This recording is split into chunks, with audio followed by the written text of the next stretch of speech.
Chris Lee and Chase Robinson of Southeastern 16 here to preview opening week matchup between Texas A&M, the debut of Mike Elko and Marcus Freeman's Notre Dame squad, expected to be a national title contender. Easy for me to say. And A&M may have those expectations too. Very interested to see how this one matches up. Night game at Kyle Field. This is going to be must-see TV week one.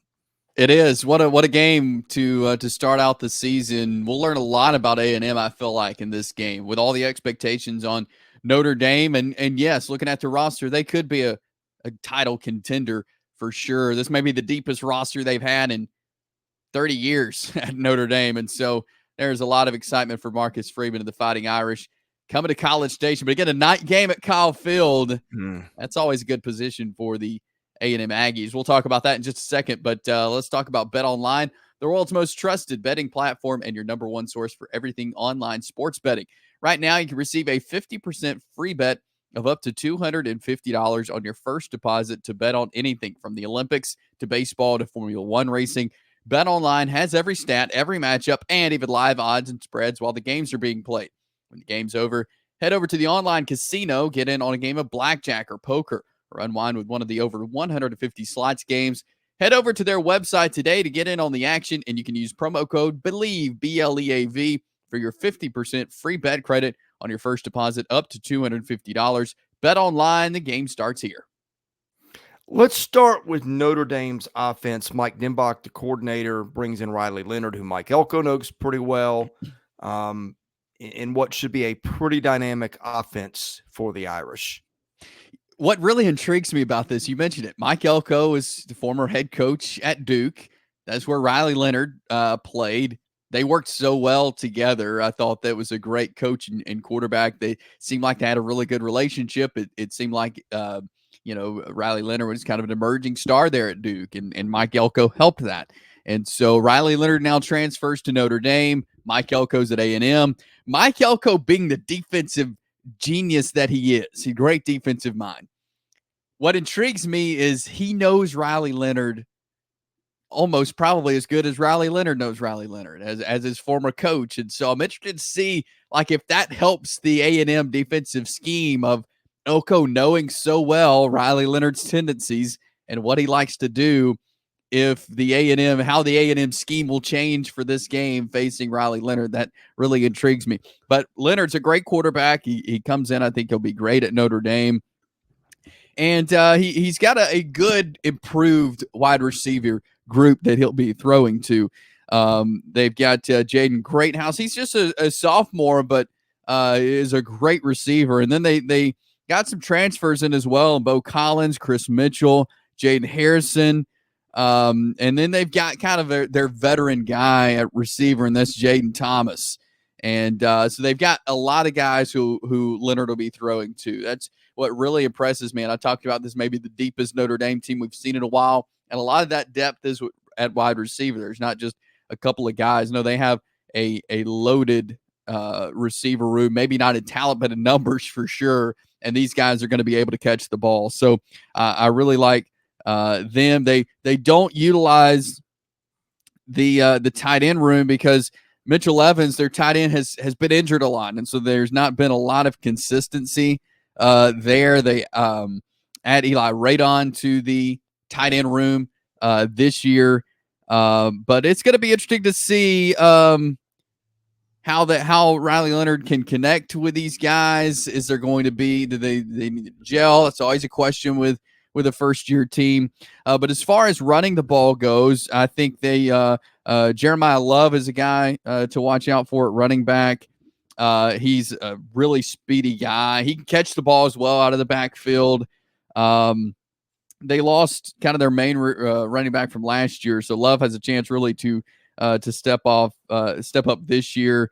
And again, he's a guy who, yes, he's going to be running the ball, but also catches the passes out of the backfield as well. And then kind of another guy like that is Jadarian Price. He's another name to watch out for Notre Dame. So their offense looks good. Again, Riley Leonard leading the charge, good veteran quarterback, and this is going to be a pretty good Fighting Irish offense, rather. Yeah, it'll be a pretty good A&M defense too, Chase. I Yep. mean, Nic Scourton, the Purdue transfer, Shemar Turner up front returning. Their front seven is going to be probably one of the better ones in the SEC, if not the country. They reload in the secondary. Will Lee, the third from Kansas State, should start at one corner. They brought in Des Ricks as a backup, who was a 5-star recruit at Alabama. Tyreek Chappell returns at a corner. One question for Notre Dame, I think it replaces 3 starting offensive linemen. And, you throw in Scooby Williams, too, at linebacker, the transfer from Florida. The get after the passer part with Scourton, who had 10 sacks a year ago. Shemar Turner had 6 sacks. That's going to be interesting to watch, because if you can make mistakes, force early throws, maybe get a turnover, those are the kinds of things that tilt the game in what looks like a very close matchup. This is I love the defensive line for A&M. I think that may be the strongest unit on the field for the Aggies. And so especially with Nic Scourton coming in and leading the Big Ten last year, I think this is a huge addition to A&M. And if there's a defense that can challenge Notre Dame early in the season, it's going to be A&M. And or really up and down their schedule. This may be one of the best defensive fronts that Notre Dame plays all year. And so I think that could expose some things about Notre Dame's offense if A&M is able to challenge them like I think they can.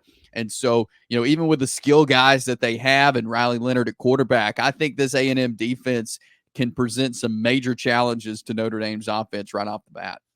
Yeah, and I think Notre Dame is going to be challenged by A&M's offense too. Connor Weigman couldn't stay healthy. Here you go. We think he's very talented. They've got some depth behind him if something goes wrong. They've got a nice receiver room, adding Cyrus Allen, Jabre Barber in the portal, tight end Tre Watson from Fresno State to go with Moose Muhammad. 3 experienced running backs in Owens, Daniels, and Moss, and a left side of the line in Zuhn the third and Chase Bisontis that are all SEC type candidates. They filled out the middle with some transfers from Utah and Kansas, excuse me. But Notre Dame can always defend. Al Golden, year 2 at Notre Dame, top 10 in the country in scoring defense last year. They're supposed to be pretty filthy again this year, Chase. Yeah, and you can pick any category on defense. They were probably top 10. I mean, they had a really good defense last year, and Al Golden returning as defensive coordinator. But some names and kind of some things that stuck out to me. Defensive tackles, Howard Cross and Riley Mills. They had a chance to leave, go NFL. They returned. They wanted to be a part of this year. Linebacker, Jack Kaiser and Bronco Nagaruski, they had a chance to go NFL. They decided to come back. Safety Xavier Watts, he had a chance to go to the NFL. He wanted to come back for this year. There's a lot of guys that I feel like defensively for Notre Dame that had a chance to move on, to go play professional ball, but they said, no, this is a chance for us to do something that a Notre Dame team hadn't done in a while, and that's challenge the rest of the country and possibly win a national championship. Defensive end, there's not a lot of stars there, but they got some guys. RJ Oben being one of those guys. He also came from Duke. Talked about Riley Leonard transferring from Duke. Oben did as well. So I'm interested to see with these guys who had a chance to move on but wanted to come back and play. That means something special is brewing there, I feel like, on defense for Notre Dame.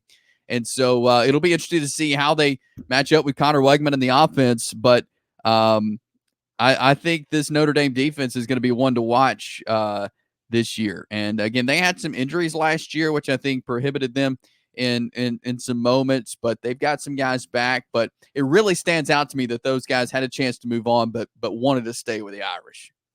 Yeah, let's talk about picks here, Chase. I feel like if we're playing this on a neutral field, just throw the game in Boise, Idaho, or wherever. I feel like Notre Dame's got a little bit of an advantage. Probably the more proven quarterback. You're a little further ahead in Marcus Freeman versus Mike Elko, who's starting his first game at A&M as its head coach.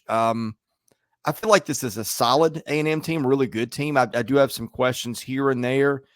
Notre Dame, I got some questions too, especially with turning over part of the offensive line and some names we don't know. But perception is this is a national title contending team in terms of talent. I think that on a neutral field, I think Notre Dame would be favored. I'm seeing it a little bit here and there in the computers. I think the lines, we're doing this, August the 2nd, I think have got A&M by 1.5, 2 points, somewhere in that range. Yeah. Around there, 2-3. Yeah. Yeah. And that is a Kyle Field at night game. And look, Notre Dame has had some success on the road, but you're going to have a bunch of screaming maniacs in College Station. That they wanted to get rid of Jimbo Fisher. They're excited about Mike Elko. They've got a good team. I think that's the difference for me. I could justify picking Notre Dame, but there's that little thing in the back of my head that says, boy, that's a lot to walk into in week 1. And that's why I'll go with the Aggies. But I think this game could come down to the final play. I completely agree with you. I've been thinking the same thing on another field or at Notre Dame. I've got to pick the Irish, but with it being at Kyle Field, night game, they're going to be so excited for this season. It's something new. I feel like A&M the last couple of years, it's just been stale, and it's not that way anymore. They're excited for this year. And I would take the Aggies in a very, very close game. I think this may be one of the best opening week games. I really do. And there's so much excitement. College game day is going to be there that morning. And so I think with all the excitement, I think A&M is able to win this opener. But again, in one of the best games I think we'll see all day on week 1. Well, and this may be confirmation bias, but let's not forget what Mike Elko did in his opener a year ago. They beat Clemson, 28-6? Yeah. In a game that just everybody's like, wait, what just happened here? That does point to being able to do some, opening game prep, perhaps, in a way that's different. Look, Marcus Freeman at Notre Dame is doing a good job in his own right. The thing that everybody likes about Freeman is they feel like the talent level that he's bringing in is better than it's been in a while. And talent usually wins football games, but this is just a fascinating matchup and going to be must-see TV on Saturday night. It is. I'm so looking forward. We got a while to go, several weeks to go to this one, but I'm ready to watch this one. It's going to be a good one. We'll be here to cover it in the aftermath. We'll be covering football season all week. During every week during the off season, we literally do SEC football, baseball, and basketball content year round. If you don't believe us, you can see we've got a weekly SEC baseball show.